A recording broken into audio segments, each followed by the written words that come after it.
नमस्कार, मी चैतू ब्लॉगर मराठी रेसिपीमध्ये तुमचं स्वागत करते.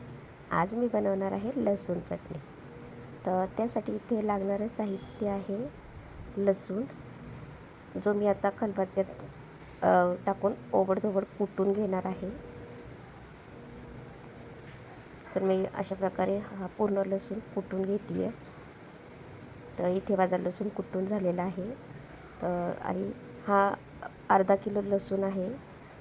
गरम मसाला, मिरची पावडर, मीठ, लिंबूचा रस आणि अर्धा कप पाणी आहे. खूप छोटा कप आहे हा. तर चला तर मग आपण चटणी बनवायला सुरुवात करू. तर इथे तेल छान तापलेलं आहे. यामध्येच मी थोडं जिरं आणि थोडासा हिंग, खूप छान स्मेल येतो ह्यामुळे. आणि यातच मी आता कढीपत्त्याची पानं टाकणार आहे. माझ्याकडे खूप थोडा कढीपत्ता होता, नाहीतर मी खूप थोडा जास्तच कढीपत्ता टाकते.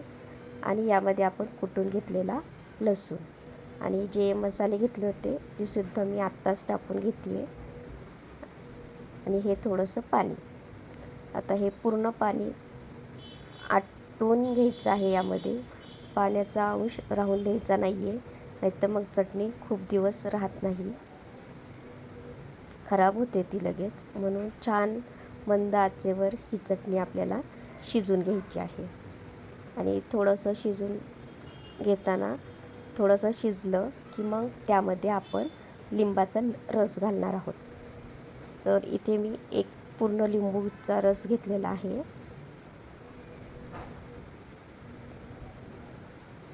हे पहा, आता मी यामध्ये लिंबूचा रस टाकलेला आहे आणि छानपैकी मंद आचेवर ही चटणी आपल्याला फ्राय करून घ्यायची. हे पहा, इथे माझी चटणी छान फ्राय झालेली आहे आणि अजिबात पाणी राहिलेलं नाही आहे.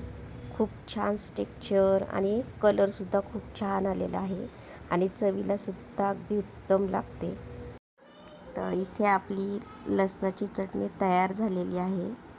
तुम्हाला मी ह्याचा कलर आणि टेक्स्चर दाखवते आहे. खूप छान आलेला आहे आणि वाससुद्धा खूप छान येतो आहे. तर अशाच नवीन रेसिपीसाठी माझ्या चॅनलला सबस्क्राईब करा आणि बेल आयकॉनवर क्लिक करा. आणि हो, रेसिपीला शेअर करायला विसरू नका.